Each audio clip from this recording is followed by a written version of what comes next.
So, in the world of wrestling, a lot has happened over the course of the last 2 weeks.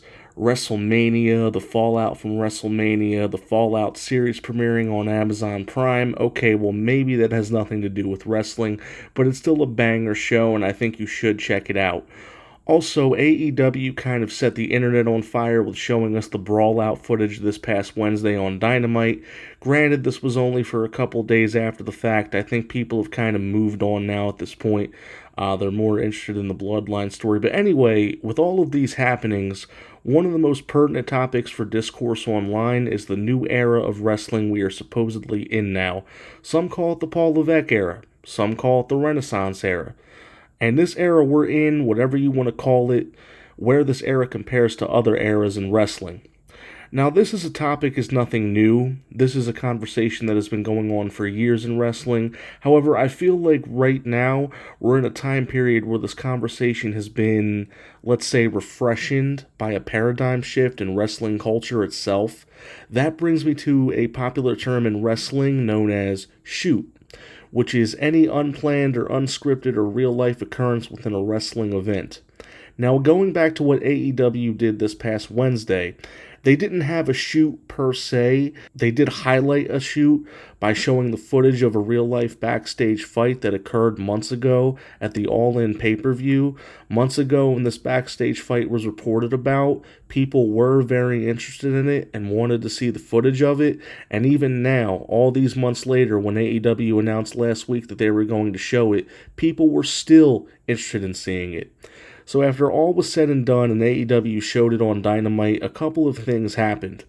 On the fan side of things, there was this giant war that erupted between WWE fans, or maybe just CM Punk fans, and Jack Perry fans, okay, maybe just AEW fans, with both sides arguing about who was the aggressor, who started the fight, so on and so forth. Regardless, at this point, only some days later, nobody seems to be talking about it. We've all kind of moved on. Now we're all interested in the new development in the Bloodline story with Tama Tonga now getting in the mix. So yeah, people are just a lot more interested in that. But anyway, on the professional side of things, I don't think anyone in WWE really has anything to say about it, maybe except CM Punk. He may be the only one who cares. But a lot of people in AEW seemingly do care about it, and not in a good way. Not in a very good way, more so in a negative way. Tony Schiavone, for one, was visibly embarrassed by this whole debacle right after it showed, and that's understandable as to why. FTR even came out and cut a promo burying the whole thing right after it happened.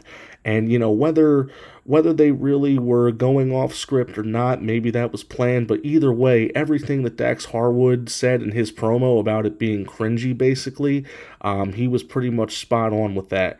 So, yeah, while it's debatable if FTR genuinely disapproved of this stunt or not, in the days following this, numerous blogs reported that many people backstage in AEW were frustrated with this move, very embarrassed by this move, which was ultimately Tony Khan was responsible for. And it's been reported that even the Young Bucks, they didn't want anything to do with this and didn't actually want to go through with this. So what I'd like to do now is show you something else that happened this past episode, during this past episode of Dynamite, the Will Ospreay interview with Renee Paquette. I want to show you this, and I just want to point out a couple of things that happened, and not just talk about the things Will Ospreay said, but also some things with the body language, more so particularly the body language of Renee Paquette, and just kind of, you know, observe this and break this down, not just on a surface level. Anyway, here's the promo.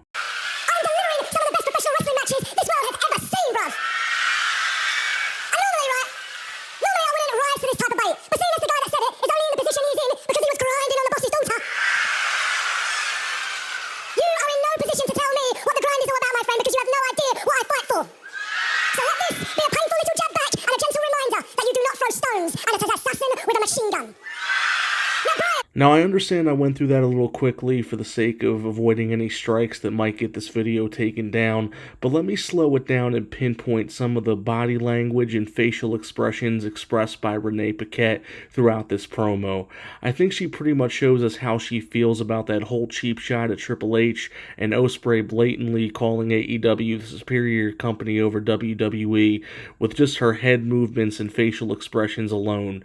She didn't even need to say anything to tell us how she felt, and I'm pretty sure how she felt is a representation of how most of us felt, not only about that promo, but the showing of the brawl out footage as well.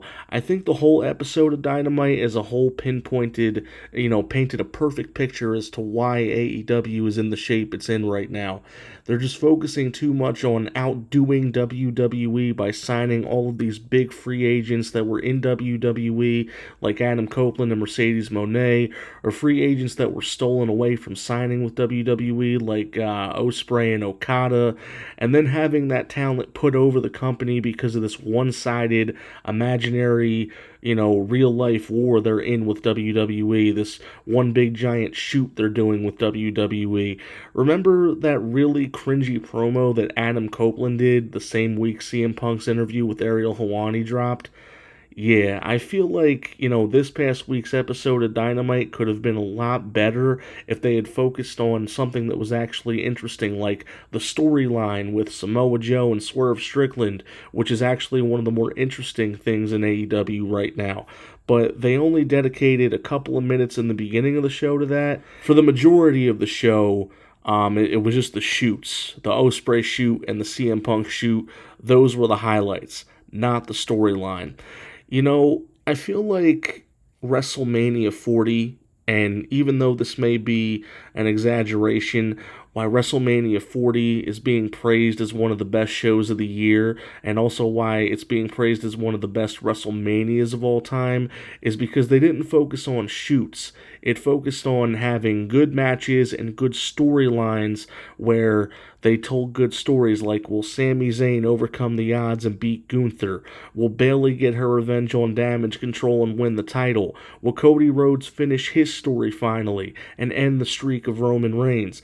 I just feel like now we're in an era where the more characters and the more story you have, the better off you are. That's why WWE is doing so good right now, and AEW is struggling the way it is, because AEW is focusing too much on an antiquated format that doesn't really excite people the way it used to. I think shoots, will always have a place in wrestling, and they can be used when it's appropriate. But I think that the overuse of shooting throughout recent history is why people, have gotten tired of it. And, even during the Attitude Era, they say one of the reasons WCW went on to fail is because they treated everything like a shoot. And when everything is a shoot, nothing is really a shoot. And I feel like shooting was the reason why the Attitude Era was so successful, but I feel like now it's a different time. It's the era of storytelling and characters. It's the era of the story. We don't care about contract negotiations or backstage drama or free agents being stolen. We just want heroes, villains, and stories. That's it.